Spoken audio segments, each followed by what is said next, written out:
just one horrible thing after another. And when the dust had finally settled, I went and sat down with my very, very good friend, mentor, advisor, guide, a man named Bill Colby, who you folk may remember. Bill Colby used to be the head of the Central Intelligence Agency, and he was the man I worked directly for in Vietnam. Officially, he was ambassador over there at the time, but in fact, he really was head of the CIA then, at least in Vietnam, for the Vietnam operations during the war. But anyway, I sat down with Bill, and make a long story short, Bill basically told me to get away from all this, that it was so much bigger and so much more deadly and dangerous, and where it led and what it involved than anything I ever imagined. And that if I stuck around trying to do something about it, I'd get myself and my family probably killed or worse. And I said, well, what can I do? I can't just walk away. He said, I'll tell you what.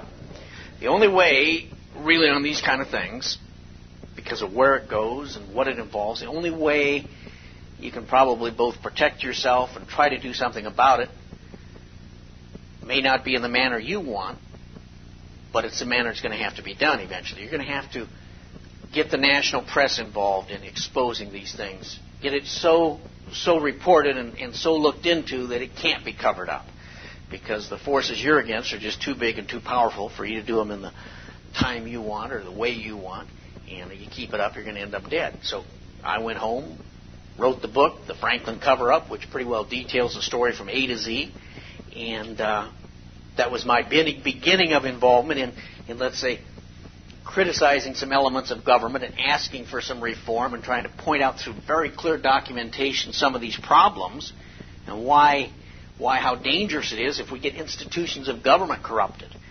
As a result of that book, and this has taken a long time to get to a simple answer to a simple question, as a result of that book, received some calls and some attention from some groups around the country that read the book. I did not spend a penny, by the way, advertising the book, but it sold over 50,000 copies.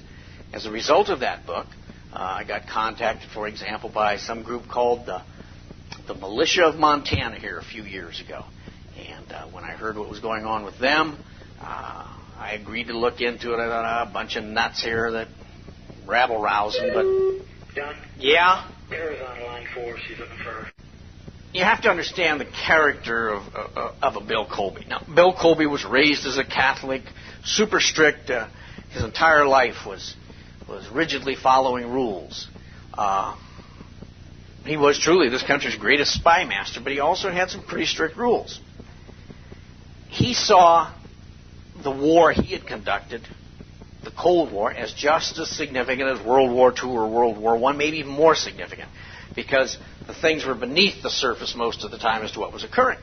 It was a war conducted by the CIA and the intelligence community, and during that process, a lot of things developed and were allowed to develop necessarily, at least they thought they were necessary, that are kind of incompatible or don't work good with a free and open society. You know, covert operations and doing this. And Bill was smart enough to realize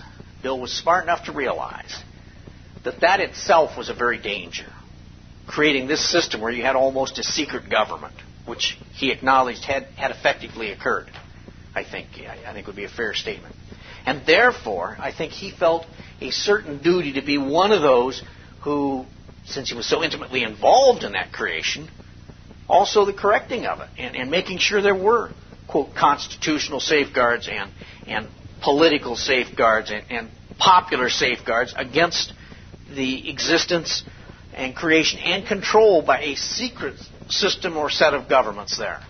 And one of the things, the primary thing Bill was doing the last years of his life, in fact, I was with him literally 2 weeks before his alleged falling out of a canoe and dying. I was with him 2 weeks, and we had a very good chat. It was it was just after his 75th birthday, and he was in the best health. He had completed a physical and was in the best health ever. And I asked him, I said, Bill, what would you say would be the happiest 5 years of your life if you were going to pick a period in history? 5 years, maybe back during World War II when you were leading the secret attempts to get into Germany or head of the CIA or what? He said, I'll tell you what, John. He said, the last 5 years and the next 5 years. And I said, wait a minute, why? Because I'm really doing what I enjoy now, and even more than that, what I think can really make a difference in the world.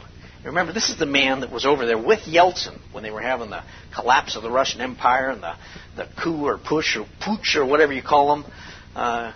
He was with Yeltsin, believe it or not, right when this was occurring, in Russia here a few years ago. Well, anyway, what he was doing now was traveling all over the world, meeting with world leaders and top business leaders from around the world, and giving his analysis of where we were in the world and where they were and how the pieces were fitting together. He was the best individual there was when it came to looking out and seeing the road of the future, what's happening, how the pieces are going to fit into place. And that's what he enjoyed, traveling all over the world, meeting with these people, giving them some direction and input based on a lifetime of knowing what's going on both behind the scenes and under the covers and on top of the covers, and how the two sometimes fit and how they don't fit. So he was in absolutely the best shape he'd ever been, the best mood he'd ever been, and that's what he was planning to do and had been doing. And so he said the last 5 years and the next 5 years. So here I'm listening to the radio and television a couple of weeks later, and supposedly he's violated every single rule that he followed all his life. In other words, walking out at night, canoeing, which he didn't particularly enjoy, leaving his food on the table, television and computers on.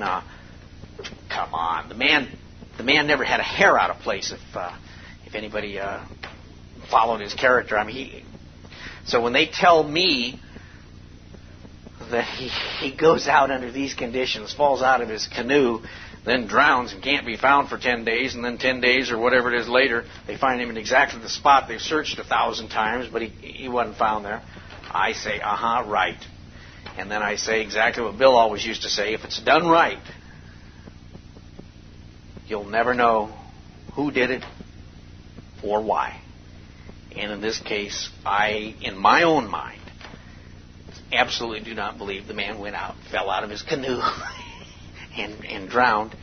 And I believe that for whatever reason, he was a thorn in somebody's side, and he had to be shut up, and that's what occurred.